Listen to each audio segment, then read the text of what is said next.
qué pasa con las empresas? Fueron bastantes horas sin luz, dejaron de producir, eso puede tener consecuencias, Pilar, y por eso hemos querido tomar el pulso a la responsable de las empresas que están en el polígono La Paz, en Teruel. Sí, 6 horas estuvimos sin luz aquí en la ciudad de Teruel. Sobre las 7 menos 20 de la tarde se recuperaba esa red eléctrica y la mayoría de las empresas de este polígono de La Paz tuvieron que parar su producción, Belén, y mandar a sus empleados a casa.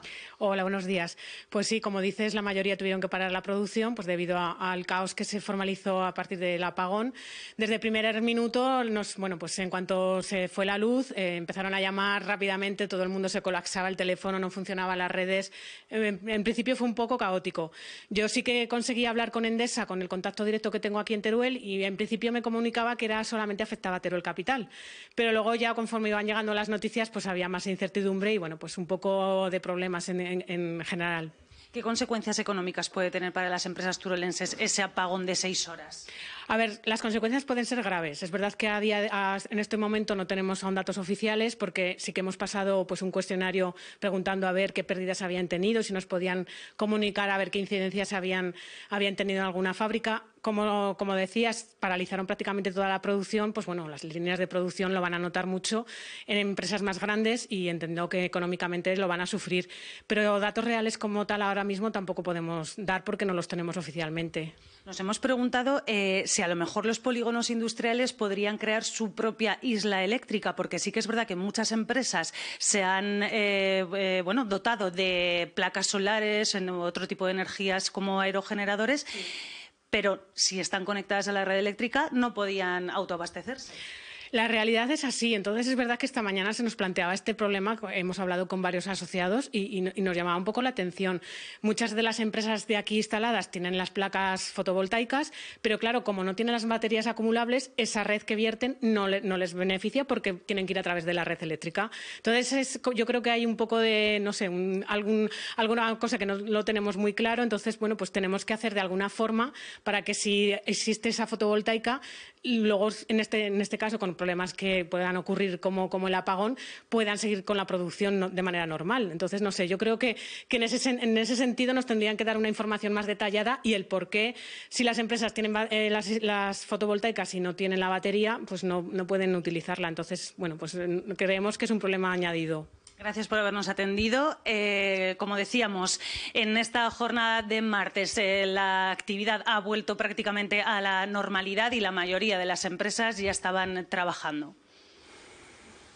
Gracias, Pilar. Vamos a dar la palabra a Sara, que ha elaborado además un decálogo de todo lo que debe hacer quien haya sufrido afecciones por este apagón eléctrico. Eso lo haremos más tarde ya con detalle, electrodomésticos, problemas en los viajes, pero ahora que estábamos escuchando a las empresas, suponemos que ellas tendrán también sus propios seguros, pero a ver cómo se compensa, porque esto es una pérdida económica importante, Sara.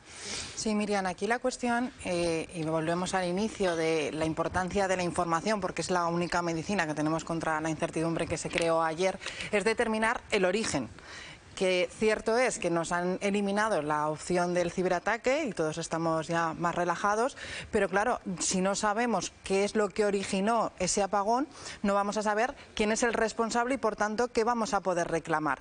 Todo parece alentar a que va a ser una cuestión de fuerza mayor y ahí se van a limitar mucho las posibilidades de reclamar, porque solamente vamos a poder reclamar a nuestros seguros en las coberturas que tuviéramos aseguradas y en los límites que tuviéramos asegurados, ¿vale? Entonces las empresas tendrán que revisar sus propias pólizas de seguro y ver si tienen contratados estos riesgos y en qué coberturas están contratadas, y para ello recopilar toda la documentación que acredite esas pérdidas para luego comenzar el periplo que les va a seguir de reclamación a los seguros. Sí.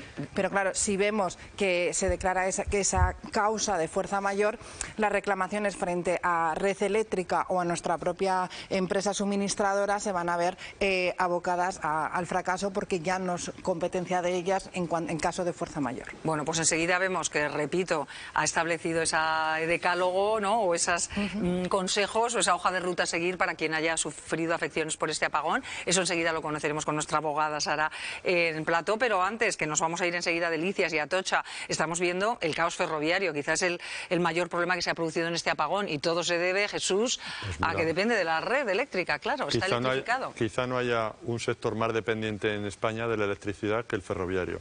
Ayer vimos cómo centros críticos, como la misma corporación, los hospitales y algunos centros de gran importancia, tenían generadores de gasoil pues para generar electricidad, ¿no? Pero Adif no puede hacer eso. El sistema está liberalizado, es decir, tenemos diferentes operadores, no solo en transporte de pasajeros, sino de mercancías. Los más famosos, Irio, Renfe, Olgo, etcétera. Pero Adif sigue siendo el paraguas sobre el que se soportan para la gestión eléctrica de todos ellos. Adif es el mayor consumidor de electricidad, además procedente de fuentes de energía renovable, de toda España. El sistema ferroviario, y la gente que es más mayor lo entenderá perfectamente, lleva electrificándose en las últimas décadas y quedan ya pocas líneas diésel en España. Eso es una virtud y es un camino que se lleva recorriendo desde hace mucho tiempo, pero en momentos de caos eléctrico, pues evidentemente el ferrocarril no tiene sustitución de fuente de energía, con lo cual lo que hemos visto pues es algo que es muy triste ver, sobre todo... Pero puede tener solución de cara, quiero decir, ojalá esto no vuelva a ocurrir, es algo inédito. La solución será que no vuelva a suceder. No hay solución posible si sucede, porque no pueden conectarse a otra fuente de energía. No, claro, es así. Además, por suerte tengo mucha experiencia en el sector ferroviario por nuestro contacto con ellos y bueno, pues están en el camino correcto, la electrificación, las emisiones de CO2 súper controladas, pero claro, si falla la electricidad no hay otra fórmula y desplazar a tantos viajeros en otros medios pues ha sido muy complicado.